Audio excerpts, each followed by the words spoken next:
Hello and welcome to another episode of the Jump Music Initiative podcast. Today we have with us a special guest, Jocelyn Alice. Hello and welcome.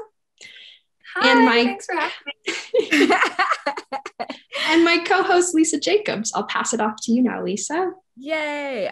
Jocelyn, we're so happy to have you on the show. Thank you for joining us.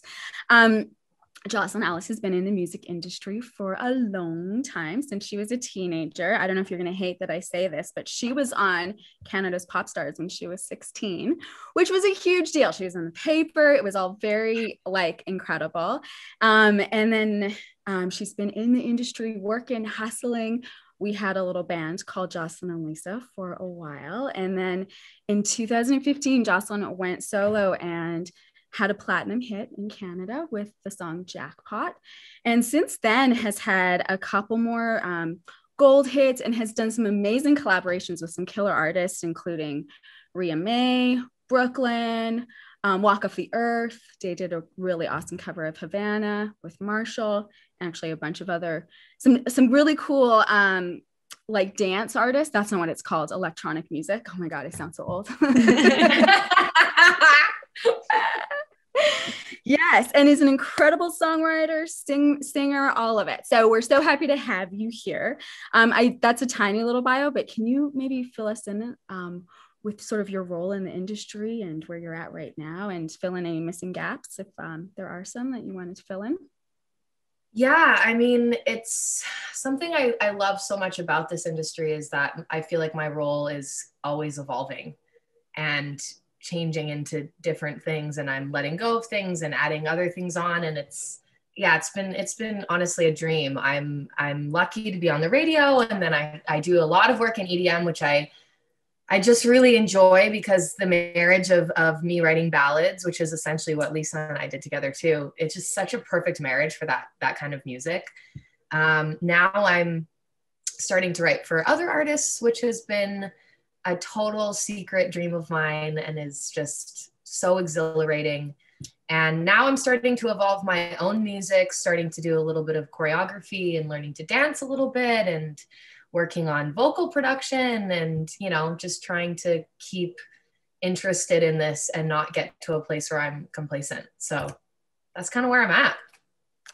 Okay, the evolution. I love this. So what kind of was some of the decisions behind choosing dance? And also, can you tell us a little bit about what vocal production is? Because I don't think a lot of people know about that.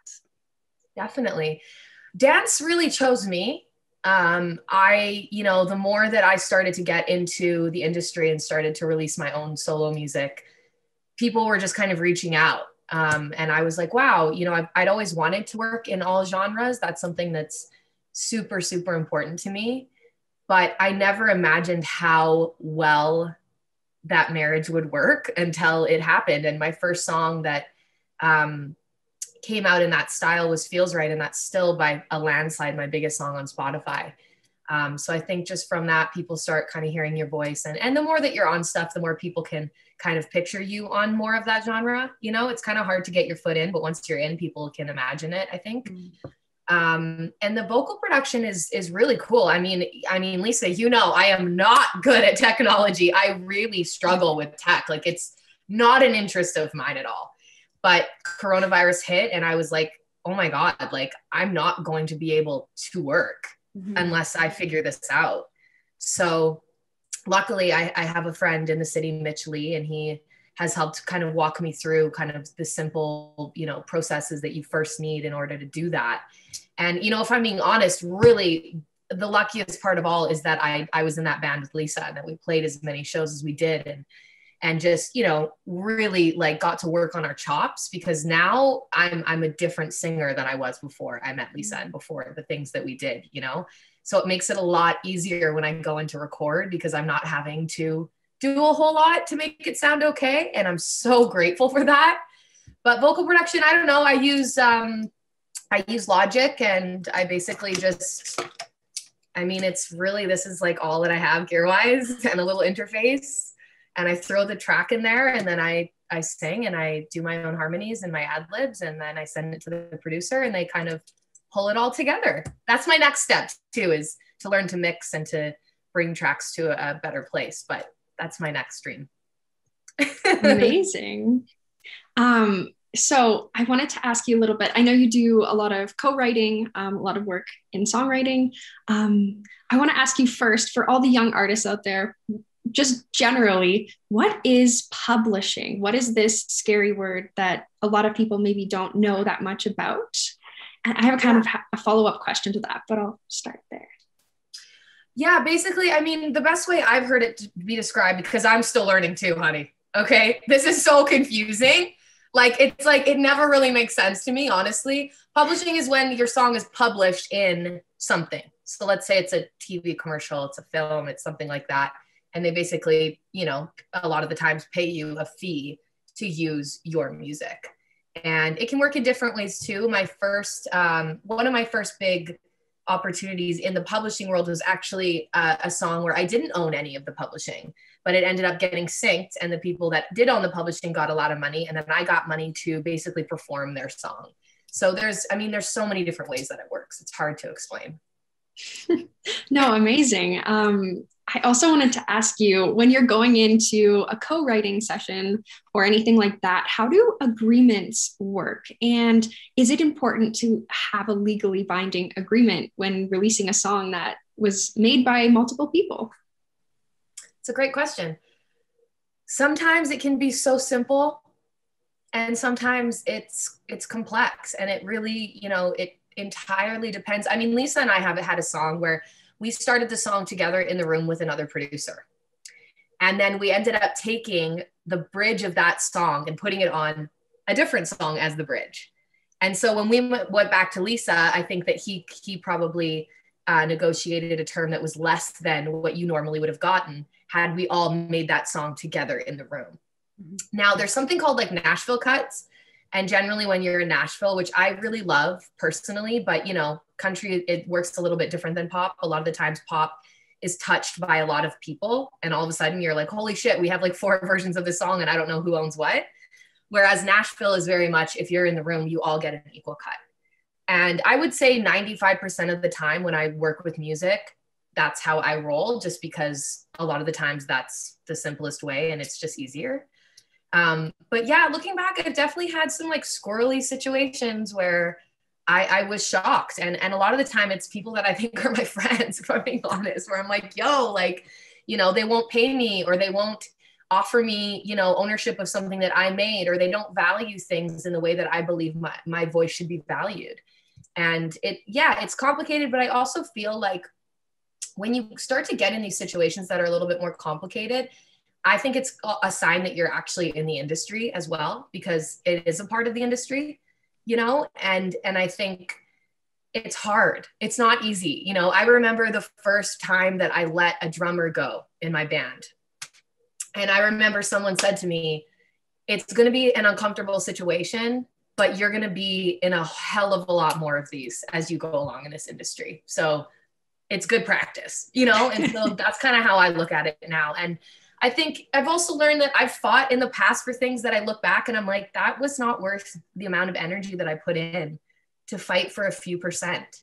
And there are times when I look back and I'm like, I'm so fucking proud that I fought for that extra couple percent, because I deserved that. And I probably deserved more. But everyone has their own perspective of that, right? So it really depends on the situation, you know? Thank you. Do you feel like you stand up more for yourself now than you ever did before, or it's always kind of been an ebb and flow of that in these sorts of professional situations? Or what's been your growth process in that? It's a good question. I think I've had to less and less over the years because I work with a smaller group of people. And I really, you know, I look for that quality in people that are just like, yo, let's just get it out. Like, let's just figure it out. Whatever you want to do, let's figure it out.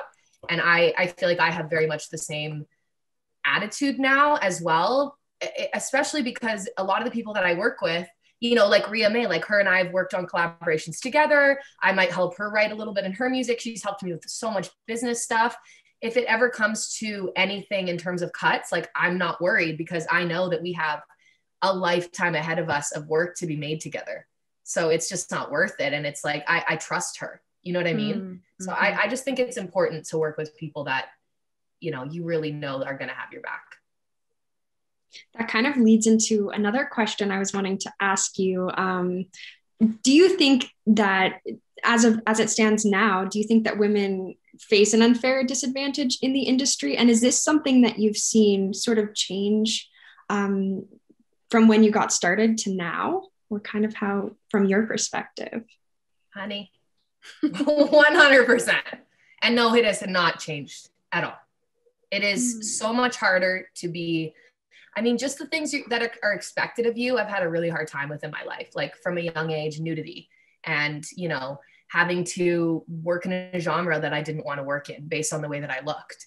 And, you know, being in a room, I mean, for 3-4 years, essentially my job was to meet a strange man in a room and go to his house and enter his home and be vulnerable with him.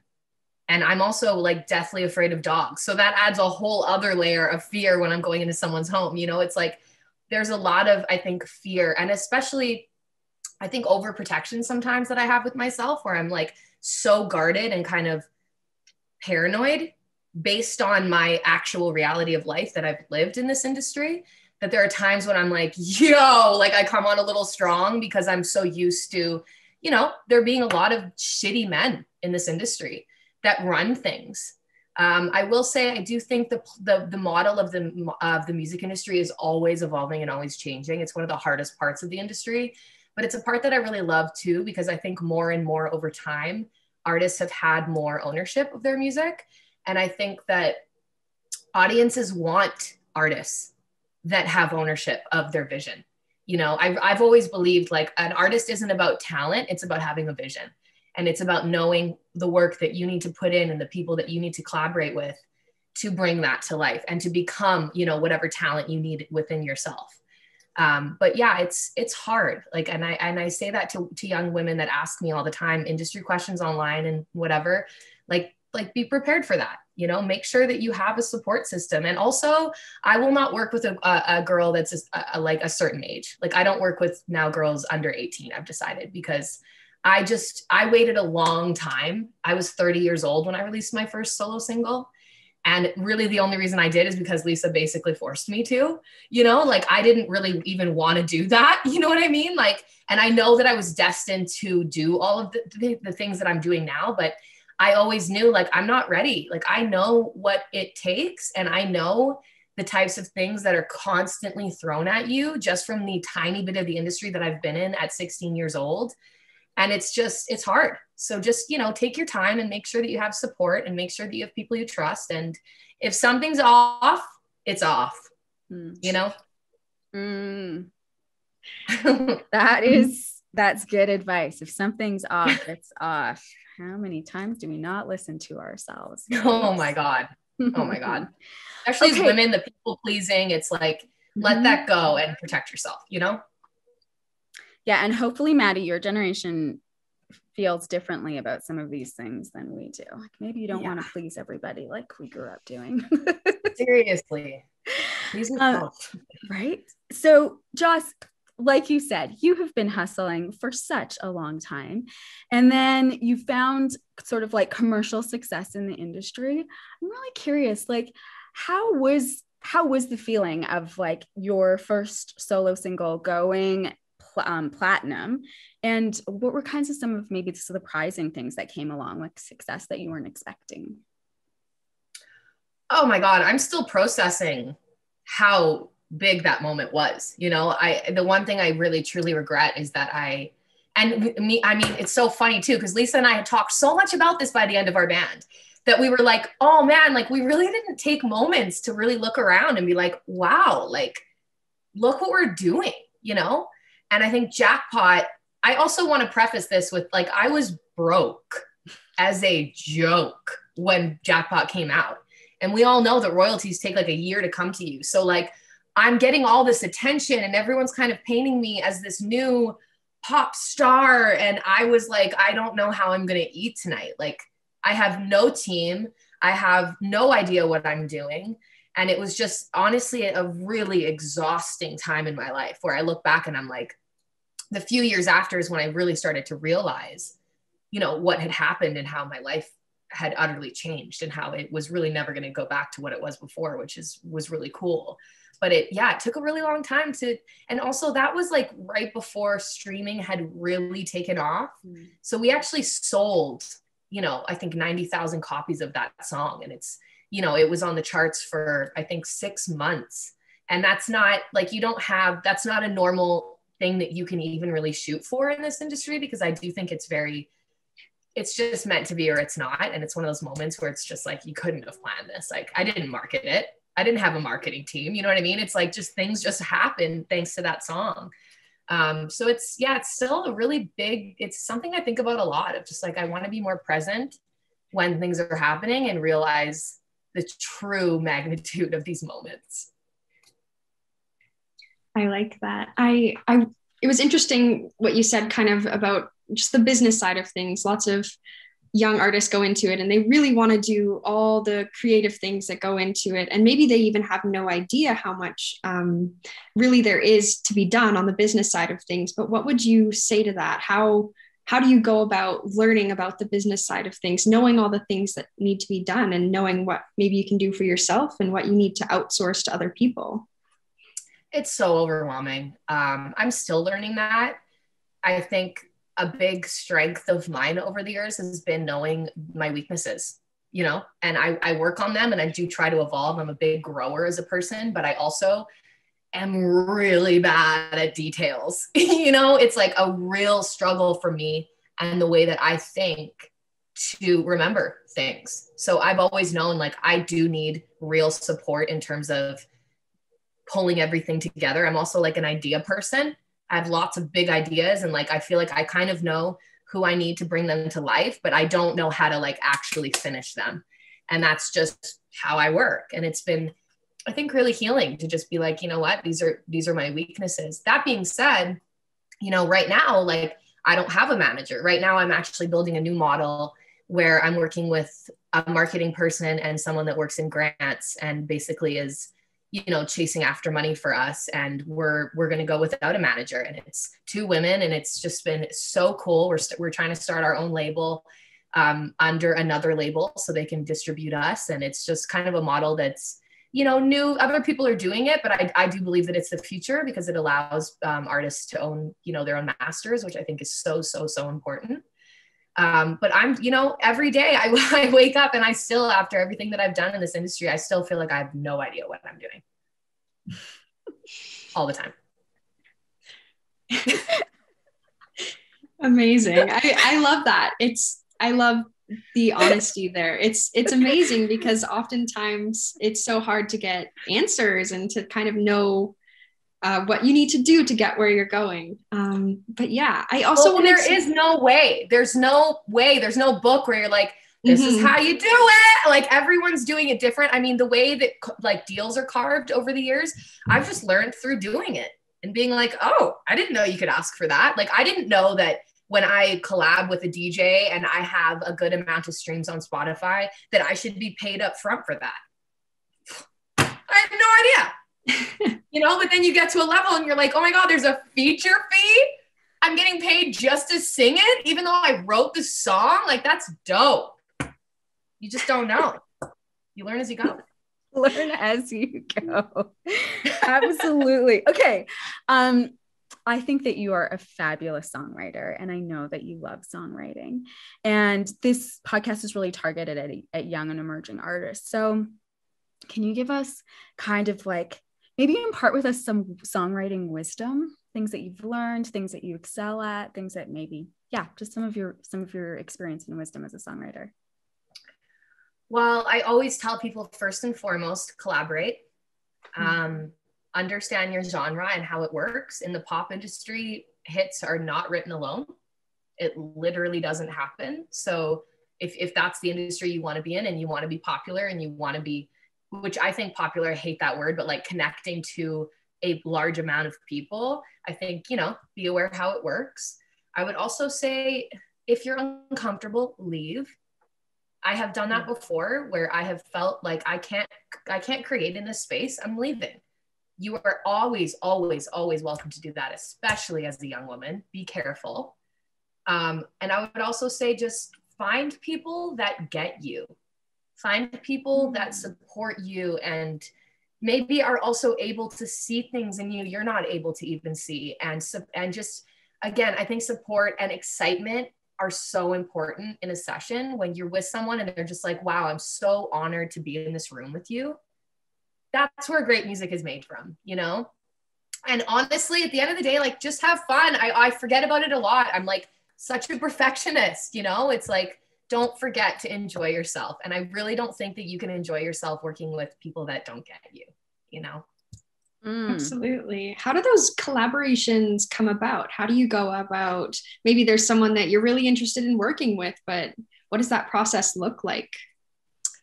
I will call or email or DM anyone. Like, I'm such a big fan of that. I also think that a big part of business is understanding where you're at and leveraging yourself.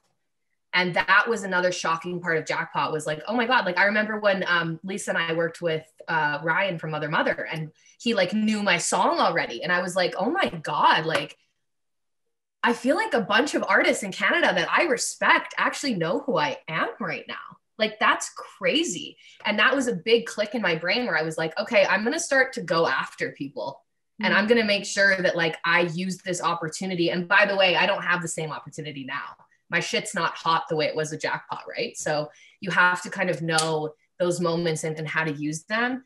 But also, I just think most of my collabs have just come from me really working on my voice and honing my instrument for so many years, like endlessly. And people hear my voice and they're like, I want that. And I'm like, yeah, you want that. It's gold. I've worked so hard for this, you know, and it's cool to be at a point where I'm like, yeah, you should pay for that, because I've worked, like, this is worthy of that. And I also think it's good in the beginning to just know where you're at and just know that, you know, developing those kinds of skills, it's possible, and it's always possible, but it takes time and it takes hard work and it takes absolute consistency. Your voice is the muscle. Writing is a muscle. The more you do it, the better you're going to get, the easier that you're going to be able to solve those problems where you're like, why isn't this connecting the way that it should? After a while, it just becomes a lot more efficient. But yeah, I would say collabs are generally, it's hard, it's tough, because partly I'd say reach out, and partly it's your own music is going to find the right people. Okay, so you're not a trained vocalist. You didn't take a whole bunch of lessons, but you've really been, you say, honing your voice. What does that process look like for you when you look back over all these years? What has that entailed? Well, initially it starts in elementary school with a music teacher, you know, that ignites this fire in me. And all of a sudden I'm like, oh my God, maybe I can sing. Maybe I am good. Okay at this. So from a really young age, I mean, and I don't know that this was healthy looking back, but, you know, I had a parent that was very adamant about the amount of hours that I put in as a child. And I'm, you know, on some level, I don't feel I had a proper childhood in some ways, but on other levels, I feel like I'm so grateful because I still stick to that regime. I will still, you know, once I get into modes where I'm singing live or I'm trying to record a song I really care about, you know, I will do absolutely everything I can do to maintain a healthy voice. And that really comes down to so many aspects. I mean, eating, you know, I'm vegan, pretty much fully vegan. That's a big part of my voice. I think dairy is the worst thing that you can do as a singer. Exercising, meditating, journaling, oil scrubbing for my skin, just weird things that you wouldn't think of. But the more you get your kind of circulation going, you know, things like that. And then I would say I kind of hit a wall probably right before Jackpot hit. And I was like, you know, I want to be better. Like, I want to do this. And I've always done this alone. And I've always just kind of practiced and just figured it out. But I'm kind of ready to bring in a professional that can grow me in ways that, like, the knowledge that I don't have. And that's when I met Tamara Beatty. And she's like an absolute game changer. And I had no idea how much it would translate to my recording, to my writing, you know, the sounds that she uses, her understanding of the way sounds work. Like, for instance, it's really hard to sing a really high full note on an E, but it's a lot easier to sing it on an O because they're open. Like, it's little tricks like that where you're like, wow, like, it's just so, and also the notes, you know, I didn't grow up knowing anything about music at all. Like, I still don't know a lot technically about music.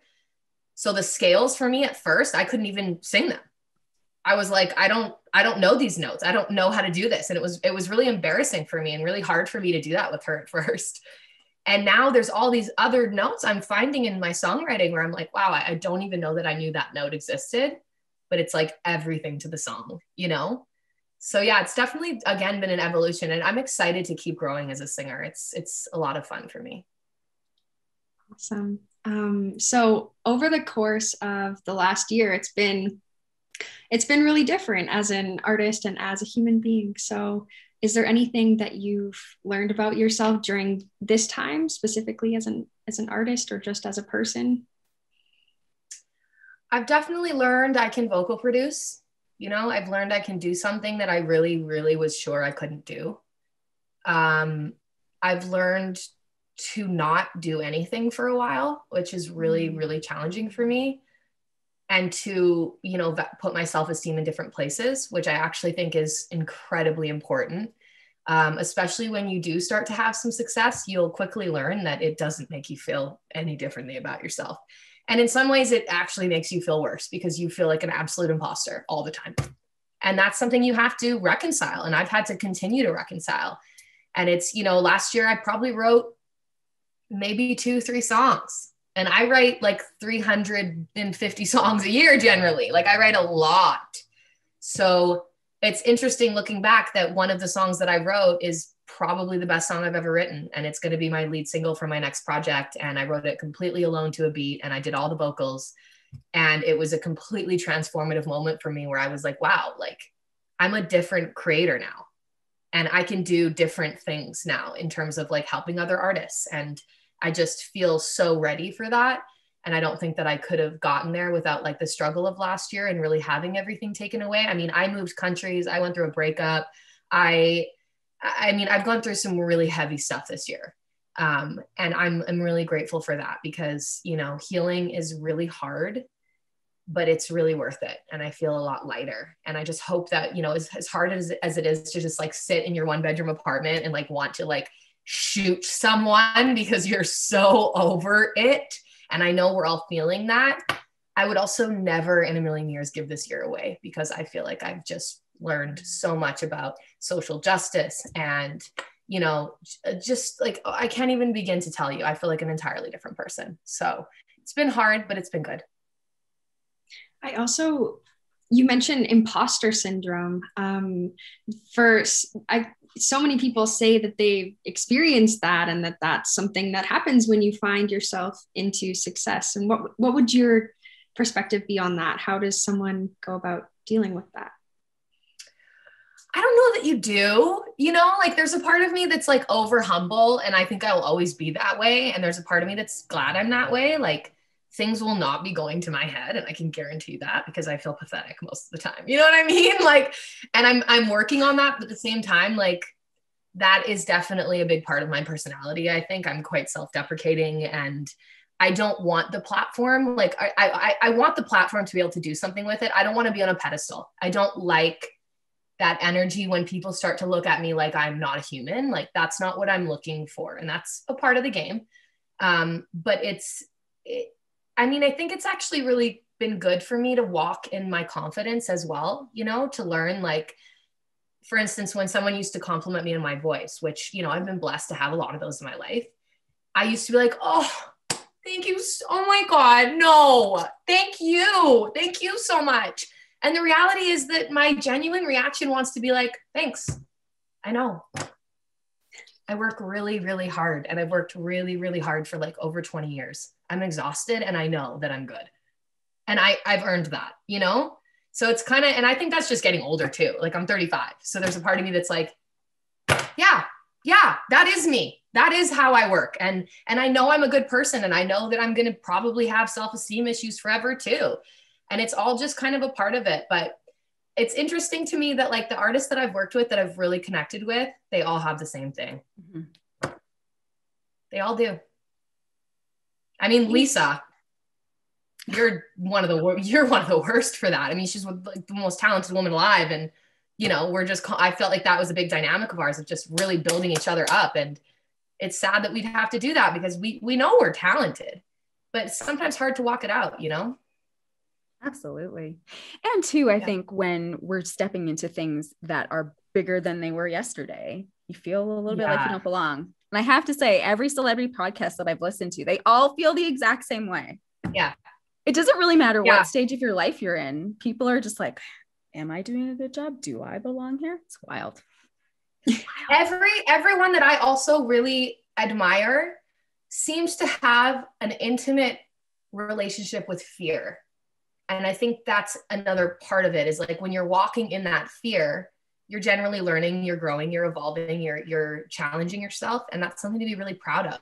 But it is hard to maintain confidence in that. And I think that's something to just like, I'm so proud of the amount of fear that I've faced. And sometimes I don't do good, you know, but like I did it and I tried it. And like, that's what it's really about, you know? Absolutely. Whoa. I'm writing that down. I knew you were going to like that one. With fear? Come on. I knew you were going to like that one. Yeah. Going to be it's a part of it, man. Dang. Thank you for sharing. I'm writing it down right now. I heard that. I mean, that's not me. Someone else said that on a podcast or something. And I was just like, wow, that's it. That is it. Jocelyn, I wanted to ask, we have a segment on the show that we do near the end, and it's called Desert Island Albums. So if you were trapped on a desert island, what 3 musical works or albums or what be it would you bring with you? Essential listening. TLC. What's that album called? Oh my God, I was just listening to it. You know the one, Lise. The one we all grew up on. TLC. Oh, Crazy Sexy Cool. That one? Yes. Yeah. Crazy Sexy Cool. Bon Iver. Mm-hmm. That's the album I've listened to the most in my whole life, for sure. And I don't know what it's called. I'm the worst. And probably, probably Chris Stapleton. Because I grew up a country singer, and that's like another dream of mine. A lot of my songs are actually country songs masked as pop songs, and I can't wait to do more of that. So yeah, he's like such a voice. Absolutely. I heard you do a cover of Either Way a while back, and it was really powerful. I like that. That song. And do you know the story of that song? No. It's the coolest story. So Leanne Womack recorded that song on her album 10 years ago. And it was like upbeat, like they did the absolute worst thing you can do to a song like that, which is just like overproduce it. It was too fast. It was too busy, like just completely disrespected the song. So like 10 years later, Chris takes it back and he's like, you know what? I'm just going to do it how I do it live. And he won a Grammy. Wow. It's so powerful. Simple. Amazing. And how cool that like songs are never dead, Songs, that's my favorite part about songs. They just sometimes take on lives that you're like, wow, okay, 2.0. Cool. You've shared a lot of little tidbits of wisdom and advice, and it's been amazing. But is there 1 or 2 things that you want to leave off with the next generation of young musicians? What would you say? Yeah, I mean, I would say, again, take your time. Please be safe. Please don't do anything you don't want to do.